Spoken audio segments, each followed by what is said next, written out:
বাংলাদেশ জাতীয়তাবাদী দল বিএনপির সাথে যারা নির্বাচনী সমঝোতার মাধ্যমে নির্বাচন করবেন আগামী, তার মধ্যে যুগপৎ আন্দোলনের শরিকরা আছেন এবং যুগপৎ আন্দোলনের বাইরে আন্দোলন সংগ্রামে অংশগ্রহণ করেছেন এবং দীর্ঘ 16-17 বছর যাদের ত্যাগ, তার মধ্যে বাংলাদেশ জমিয়ত উলামায়ে ইসলাম অন্যতম, বাংলাদেশের শীর্ষস্থানীয়।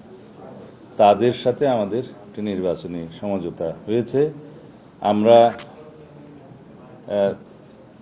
যা সিট তাদের সাথে সমঝোতা করছি, সেটা মাননীয় মহাসচিব আপনাদের সামনে উচ্চারণ করবেন। আমি প্রারম্ভিকভাবে আপনাদের সাথে পরিচয় করে দিতে চাই আমাদের সাথে যারা উপস্থিত হয়েছেন তাদেরকে।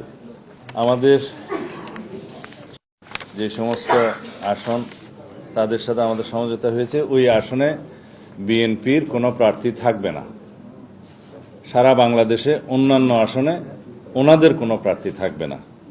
আমরা সেই সমঝোতার মধ্যে উপনীত হয়েছি এবং আমরা আগামী দিনের গণতান্ত্রিক উত্তরণে আমরা সম্মিলিতভাবে সেই নির্বাচনী বৈতরণী পার হওয়ার জন্য আমাদের আরও যাদের সাথে আসন সমঝোতা হয়েছে সেটা পরবর্তীতে আপনারা জানবেন, বৈঠকের মাধ্যমে হবে, মাননীয় মহাসচিব বলবেন।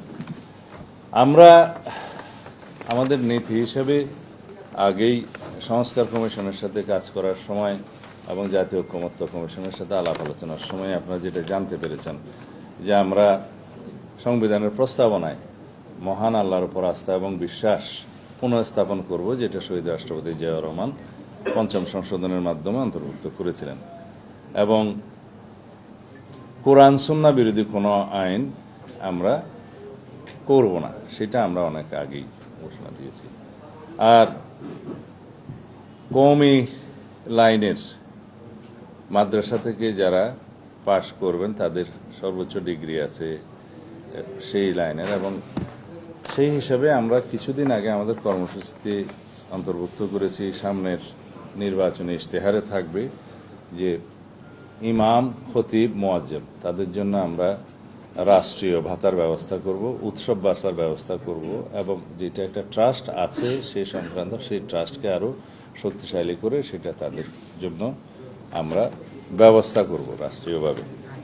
এবং বিভিন্ন স্কুল, কলেজ, মাদ্রাসায় ধর্ম শিক্ষক হিসাবে বিধি মোতাবেক নিয়োগের ক্ষেত্রে তাদের অগ্রাধিকার থাকবে অথবা বিবেচনা করা হবে।